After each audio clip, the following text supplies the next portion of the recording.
Hi అండి, తెలుగింటి అత్త కోడలు రుచులకు స్వాగతం అండి. మీరందరూ బాగున్నారా? మేము బాగున్నామండి. మీరందరూ బాగోవాలని కోరుకుంటున్నాను.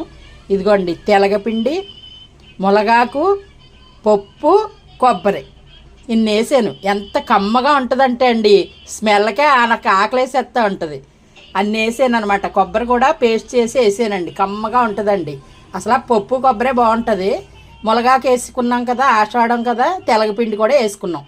ఇవన్నీ కలిపి మనకు పోషకాలు బాగుంటాయి, తినటానికి బాగుంటుంది అనేసి ఈ రకంగా చేసానండి.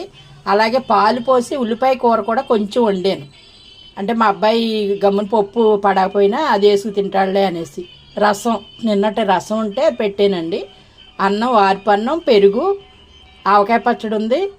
కమ్మని పప్పు అండి. అసలు నేనైతే ఇందులో ఏమీ నంచుకోకుండా తింటానండి. అలా తింటాం నాకు ఇష్టం అనమాట. కమ్మగా ఉంటుంది. నెయ్యి చుక్క తాలింపు వేసుకుంటేనండి అమోహం అనమాట. గుప్పుడు ఎల్లుల్లిపాయలు వేసాను.